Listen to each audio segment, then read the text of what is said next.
Broadcasting from Salaam, this is Tbcnews, our top stories. Mwanza gears up for a presidential visit.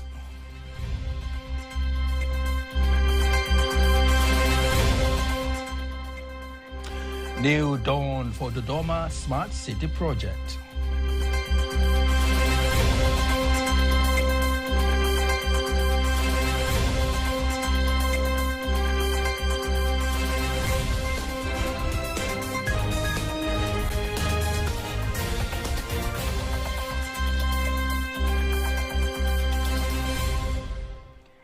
Thank you very much for joining us. I am Nasa King. Just a reminder, you can also follow us live via our YouTube channel, TBC Online, and also get all the latest news through our Instagram, Facebook, and X pages at TBC Online. And we start in Jakarta, where the President of the United Republic of Tanzania, Samia Suluhu Hassan, has concluded her official state visit to Indonesia. Today, President Samia has visited the Indeso Aroma Clove Factory, accompanied by the Minister of Foreign Affairs and East African Cooperation, January Makamba, Minister of State, President's Office, Planning and Investment, Professor Kitila Mkumbo, and other government officials. During her visit, Tanzania and Indonesia have agreed to deepen cooperation on the areas of diplomacy, blue economy, minerals, and agriculture. Meanwhile, President Samia Suluhu Hassan on Monday, January 29th this year, is expected to start a two-day working visit in the Mwanza region. Among other things, she will hand over fishing equipment to the fishing communities of the Lake Victoria region, aiming to equip the community with modern fishing technology. Here's a report prepared by Reginald Ndisika and read by Faithangaga. Speaking to reporters in Mwanza, the Mwanza Regional Commissioner Amos Makala says on Tuesday, President Samia Suluhu Hassan will be at the Nyamagana Stadium, where she will hand over modern fishing equipment to the fishing communities around Lake Victoria.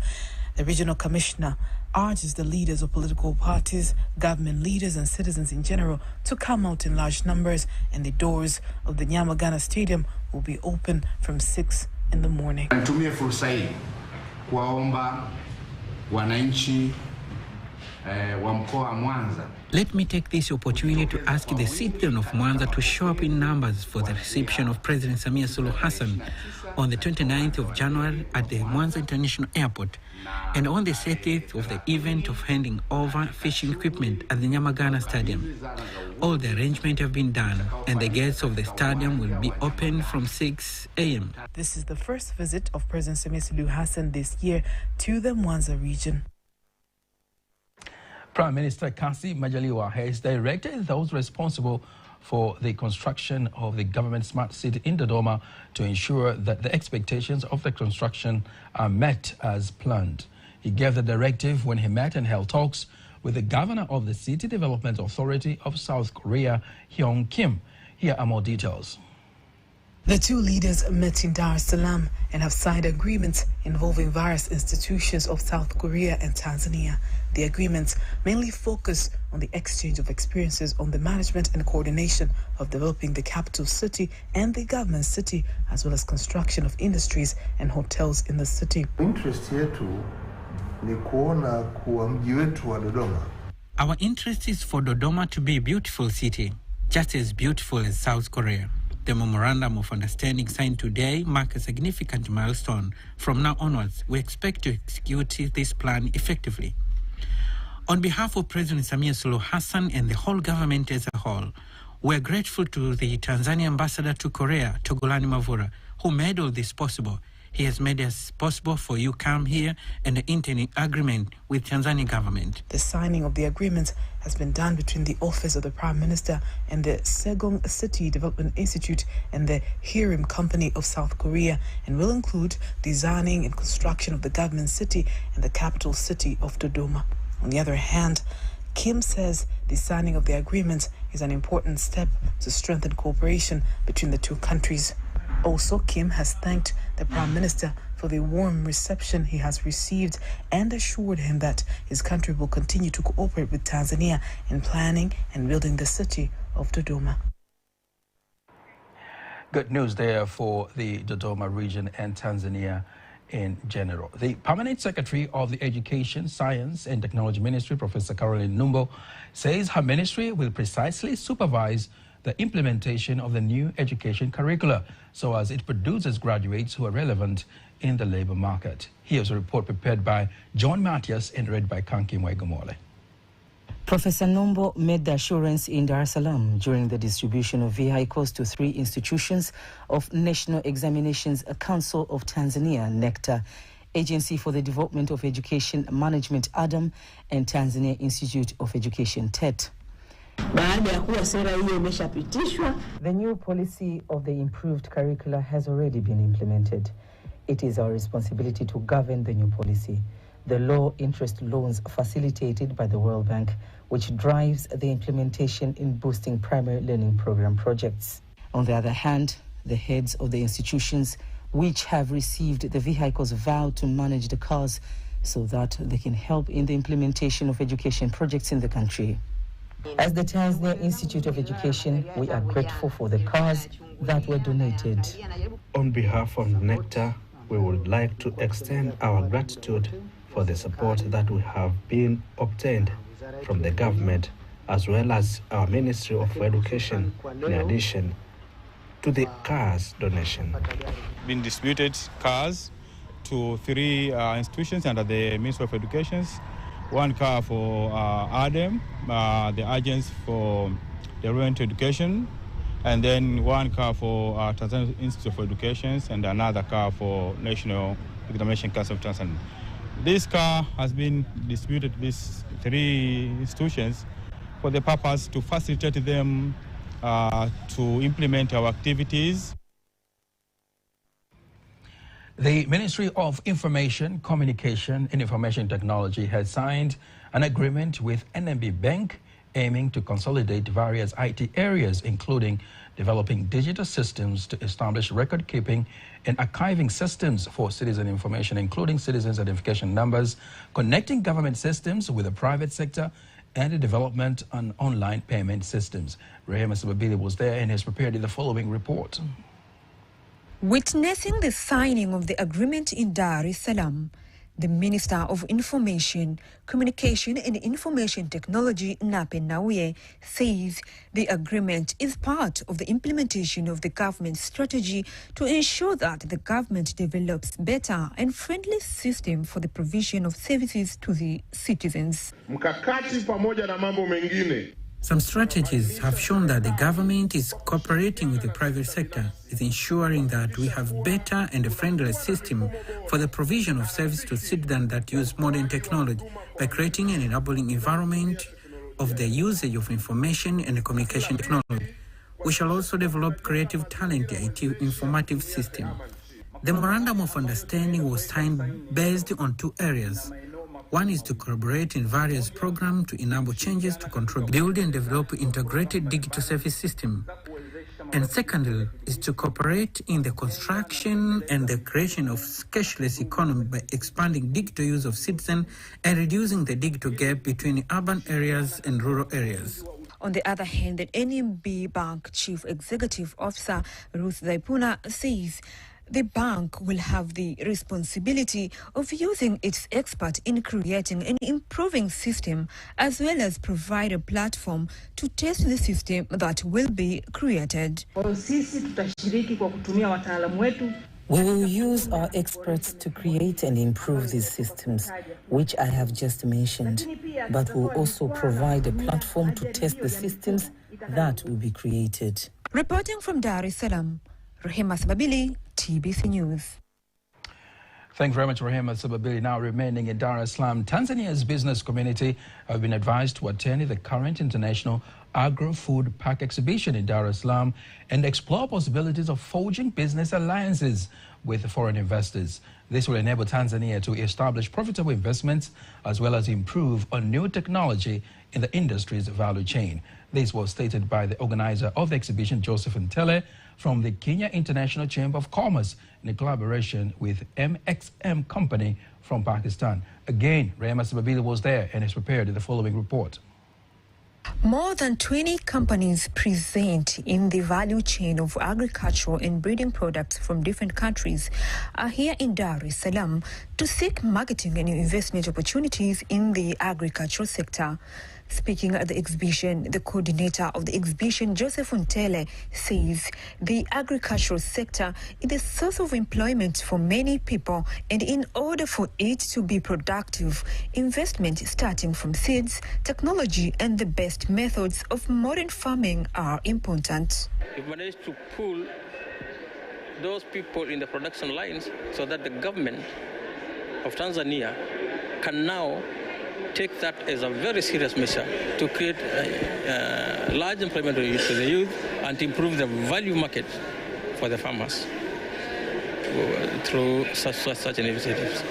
We are here to make sure that we facilitate, we enhance, we promote trade and investment between the countries so that we have a flow of business which touches the movement of goods and services, and at the same time we'd like to see how we can harmonize our trade policies or transaction policies across East Africa so that our economies can grow and we can create wealth for our citizens. Some exhibitors from various countries say they aim to ensure that they find partners to establish a better value chain in the agricultural sector. What we're hoping to achieve from being part of this exhibition here is penetrate the Tanzanian market with the poultry feed. We produce very high quality feed. We also have premixes, which we're looking at sort of exporting to Tanzania. We are here for finding the distributor or importer that we can have a good contract with them to be importing our products here, to be sales and develop and expand our products for all the markets, all the supermarkets and the chain stores and the wholesale place also. That after 1 or 2 years, when we can reach the good quality of the sales at the market shares here, we can invest more here for the produce of our products. Among the countries participating in the exhibition are Iran, Oman, Pakistan, Turkey, and Egypt. Reporting from Dar es Salaam, Rehema Sababili, TBC News. Again, thank you very much, Rehema Sababili, for that report. The Administrative Secretary of the Mara region, Msalika Robert Makungu, has vowed to continue to cooperate with health centers in controlling the reproductive health challenges. He made the remarks in the city of Dar es Salaam during the conclusion of the 5-year Wish to Action project, which was funded by the British government and implemented in 10 regions of mainland Tanzania, aiming at reducing maternal and child deaths by building capacity of service providers at the community level through various groups. Riki wa wadau wa maendeleo umetusaidia kupunguza. The participation of development and stakeholders has helped us to reduce the challenges we have had because the government implements various development projects in collaborating with the development stakeholders.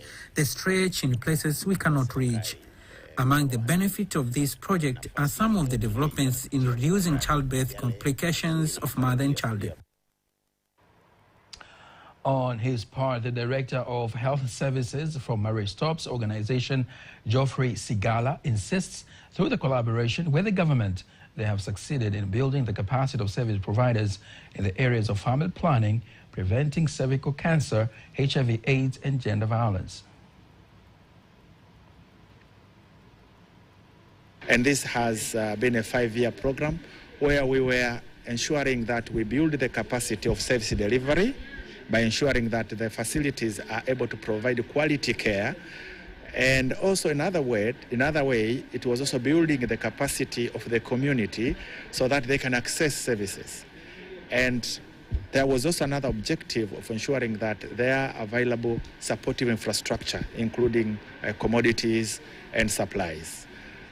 In a nutshell, we have managed really to demonstrate that collaborative efforts between partners as well as government and the communities can improve the lives of people. And we have tried to ensure that all these services which are delivered are actually quality and we are free of charge. So the perception is that if you start having family planning before you have kids or you have children, the chances are you're probably not going to have any children in the future.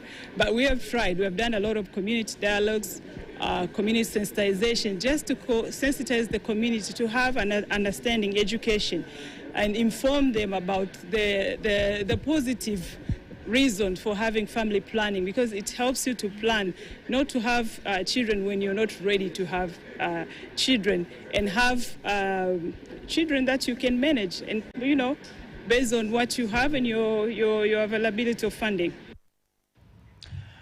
Now, have you ever been to the Mahal Mountains National Park located in the Kigoma region? If you haven't, we are ready to give you a glimpse of the wonders of the park, which has the highest population of chimpanzees. Among them is a chimpanzee known as Mkombo. She is approximated to be the oldest chimpanzee in the park. It's fascinating how her traits resemble that of a human being, with her ability to take care of children from other chimps, and that do not have parental care. Here is a report prepared by Margaret Getty and is being read by Faidan Gaga. Different research shows that humans and chimps have a resemblance that can reach approximately 90%. These animals live in families and clans just like humans.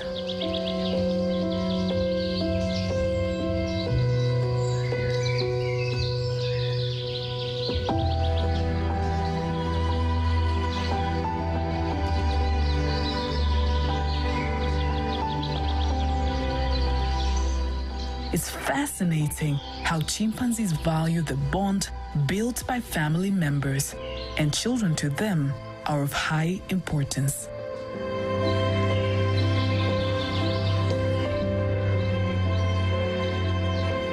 Mahale chimpanzees carry a very amazing history, especially the true groups that have been properly researched from the 1960s. The chimps are in several groups, and the well-known groups are Group M and Group K. The groups were given these names in order to identify them for research purposes.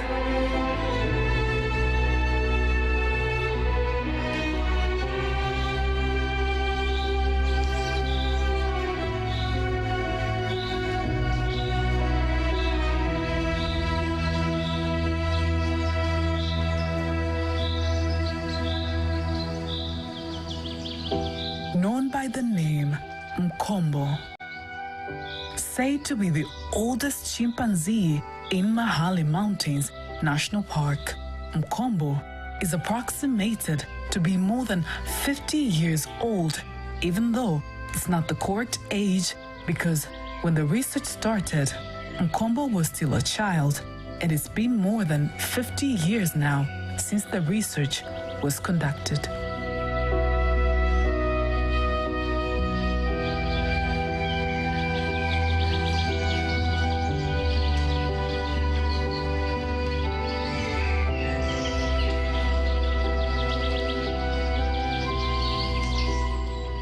This chimp was not lucky enough to have a child. After her child died years ago, she never had a child since then.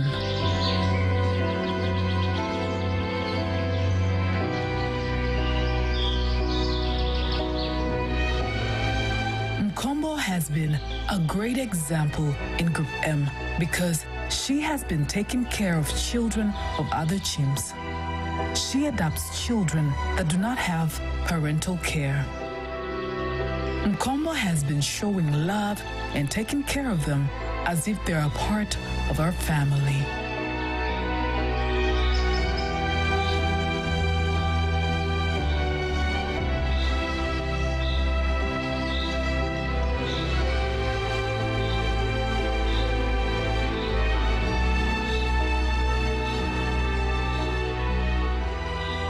It is also said that Mkombo is not originally born under the M group.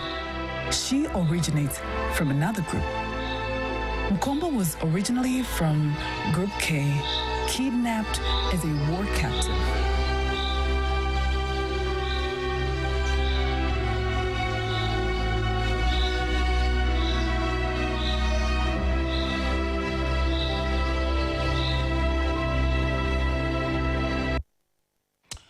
Wonderful story there, how exemplary is Mkombo. I bet at times better than some of us. Don't miss the second part of that story next week right here on TBC 1. Now, from Kigoma, we move all the way to Dar es Salaam, where the acting vice principal of the National College of Tourism, Jessica William, says relevant government traditional food cooking classes will equip the college students gain experience in preparing rightful traditional cuisines and boost food tourism. Speaking in Dar es Salaam, the acting vice principal insists that relevant food recipes are among the key things that attract many tourists.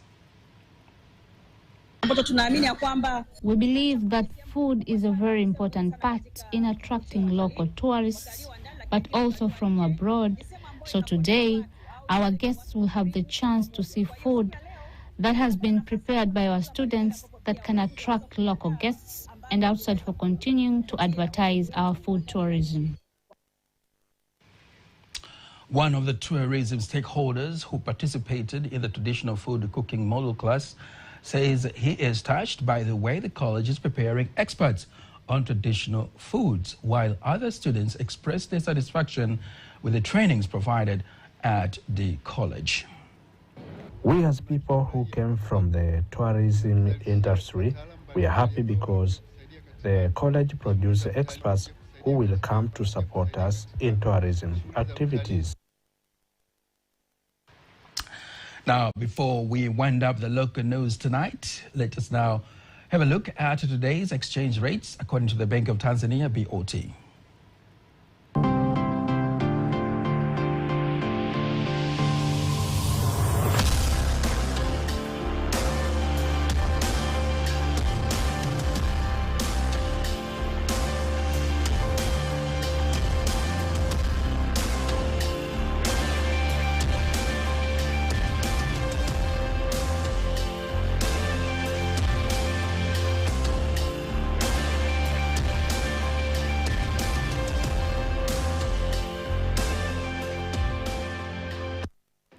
Don't miss TBC News every weekday to know all the latest in exchange rates. Stay tuned now for all the latest in international news.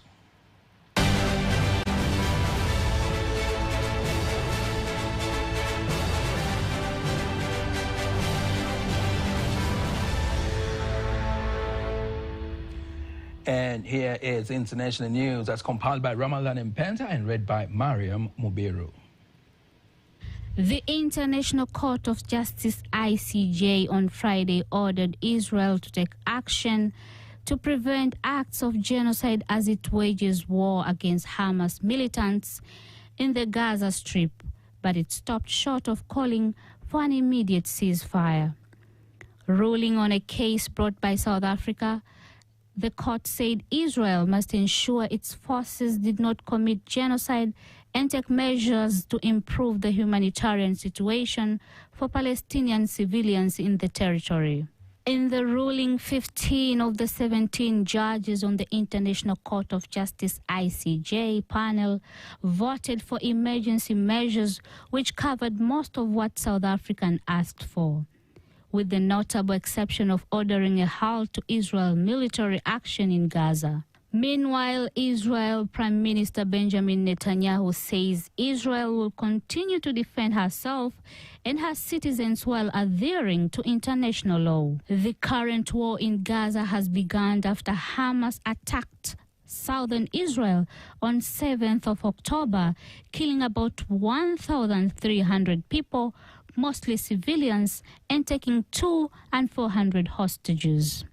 Zimbabwe's opposition leader Nelson Chamisa has resigned from his Citizens Coalition for Change political party CCC, saying his party has been contaminated and hijacked by the government. In his 13-page statement on resignation, Chamisa said he will have nothing to do with drained politics. Mr. Chamisa, a 45-year-old Christian pastor and lawyer, is expected to set up a new party. He said that giving up or giving in is not an option. Mr. Chamisa has been in opposition politics for more than 2 decades. He was previously the leader of another party, the MDC, which he left after a power struggle before going on to found the CCC in 2022. And the government in Kenya has said it will appeal the decision of the High Court declaring the deployment of the Kenya police to Haiti. In a ruling delivered on Friday, Justice Chacha Mwita has said the National Security Council in Kenya has no mandate to deploy officers to another country. He said any decision by any state organ or state officer to deploy police officers to Haiti breaches the Constitution and the law and is therefore unconstitutional, illegal, and invalid. But the Kenyan government spokesman, Dr. Isaac Mwaura, in a subsequent statement, has said that although the administration respects the rule of law, it is determined to bring peace to the Caribbean nation, hence will not abandon the mission easily. Kenya has pledged to deploy 1,000 security personnel for the mission seeking to combat a decades-long gang violence characterized by widespread murders, kidnapping, and extortion. The United Nations Security Council gave the go-ahead in early October for the deployment of a multinational security support mission led by Kenya to help the overwhelmed Haitian police. Thank you very much, Ramadan Impenta and Maria Mubiru for the international news. Sports news up next.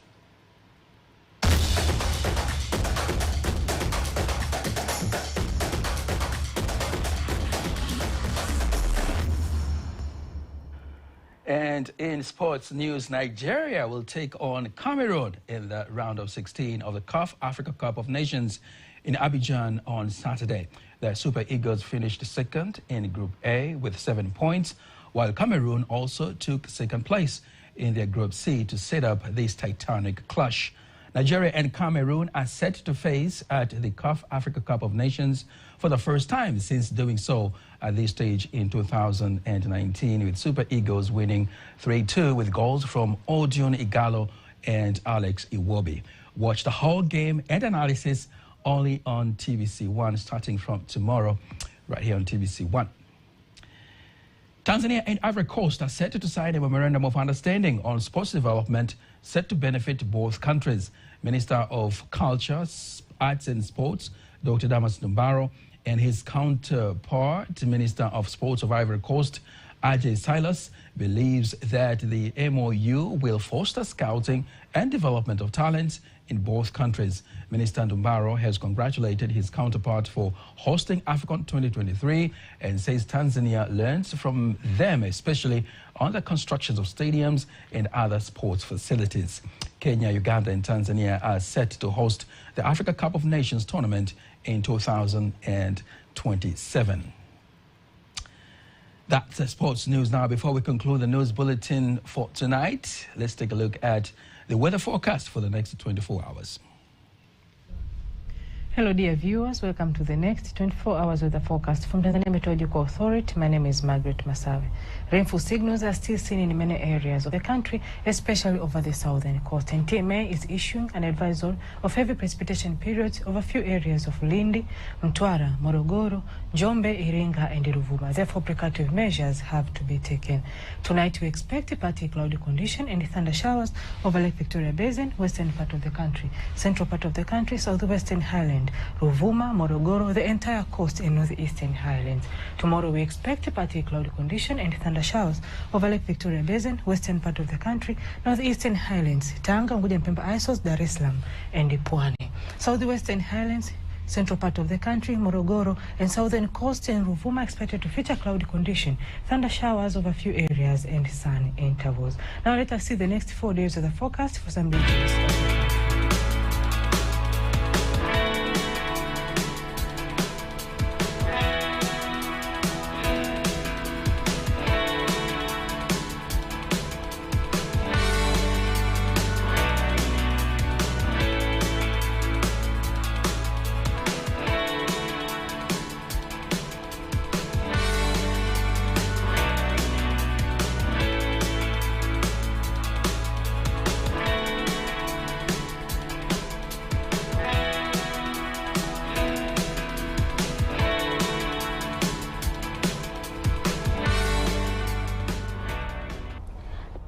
From Tanzania Meteorological Authority, we thank you for watching us. And that marks the end of the news bulletin for tonight. Don't miss our next bulletin in Kiswahili at 11 p.m. On behalf of the whole team, I am Nasa King. We wish you a beautiful weekend and good night.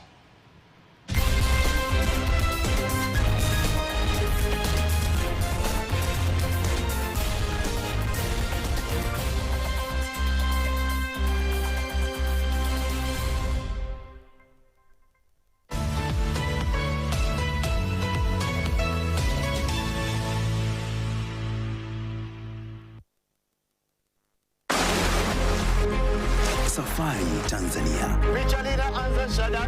katika anga la Zanzibar. Let's do this. Let's go.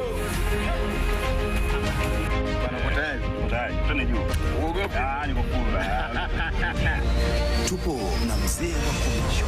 Yeah, I'm ready, mate.